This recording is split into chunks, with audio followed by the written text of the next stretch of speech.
Karina, welcome back. Earlier we spoke about Urban Alchemy's shelter contract, but that's not the only one that it holds with the city of Santa Fe. They also hold a separate contract for street outreach. What have you learned about that effort specifically? Well, this is a very high dollar contract for the city of Santa Fe. They were awarded a $7.9 million 4-year contract for street outreach services along the Cerrillos Road corridor, which of course is our main thoroughfare in Santa Fe, as well as the downtown areas surrounding the plaza. And the understanding there is that this would be a group of people that would provide kind of proactive engagement to people on the street, with kind of a goal of getting them into the shelter or kind of to congregate in sort of this daytime oasis space, which is in the parking lot of the Agape House homeless shelter. Okay. We had asked for records about kind of what sort of services they're providing and how many engagements they're having with people in the town. And well, the contract was for kind of these two main areas, which are both sort of kind of hot spots for homeless activity. They, in the first 5 or 6 months of their operation, the majority of their street outreach, according to their own data, has been pretty tightly focused in the area around the homeless shelter in the Sila Rufina neighborhood. They did present some of that data to the city council in February, and they said that they felt like that was a real need just because of how much of a hot spot that was, and that they're sort of starting to slowly branch out now into some of those other regions in the city. Okay. Now, you reported that people aren't seeing the team out and about. How do you understand how visible the street outreach has been? Yeah, that's a great question. Obviously, it's a little bit hard to gauge that because, this is a big city, and just because one person doesn't see them out doesn't necessarily mean they're not active in other areas. We were able to go along with a street outreach shift to De Vargas Park, which is kind of I'd say, frequent homeless gathering place near downtown Santa Fe. And they said they go out there pretty much every day almost. And when we were out there, it was clear that a lot of the people that were out there, who they interacted with, knew them, had a rapport with them, seemed to trust them. But at least that day, they didn't have a lot of success in getting people to agree to go to the Oasis or to get their name on a waiting list for a shelter bed. So if the goal is to kind of move homeless people along, let's say, which I do think is the desire, particularly of some people who are, business owners kind of in our urban core, it's not clear so far how effective that is. Okay, I want to nail that down a little bit.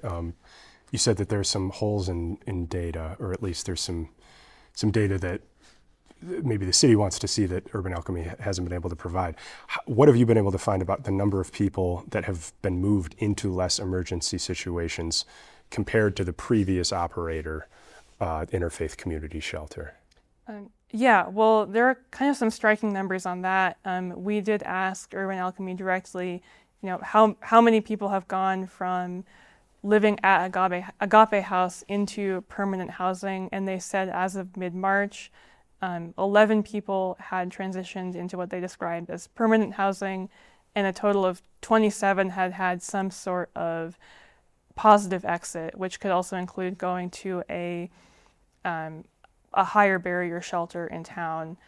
That does seem to be significantly lower than the number of people who had made that transition under the former operator, the Interfaith Community Shelter. Their executive director said that in their last year of operating the shelter, 53 people had either received a housing voucher or had actually gone into permanent housing.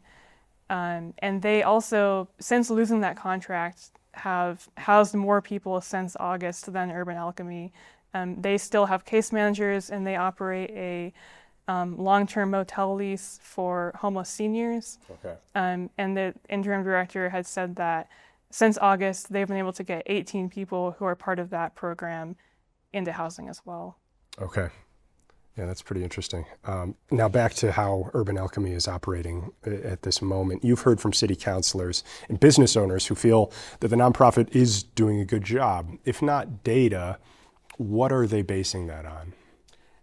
Well, remember, kind of the real reason things came to a head last year was because of how kind of problematic the area around the shelter had become for residents and business owners.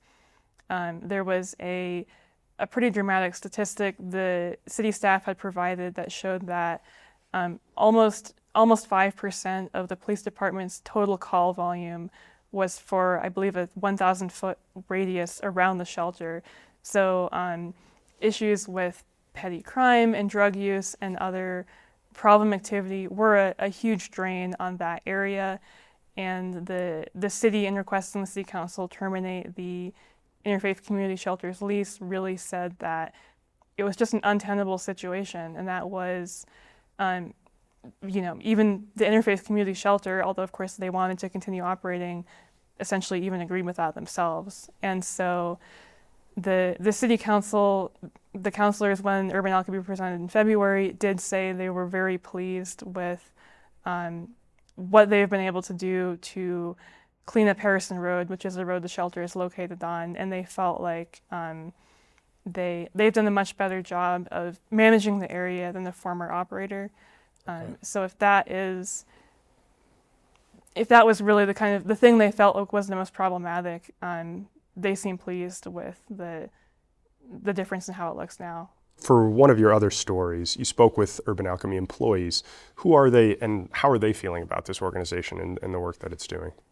Well, Urban Alchemy was founded in 2018, and they described their primary mission actually not as providing homeless services, but as providing meaningful employment to people who have been incarcerated.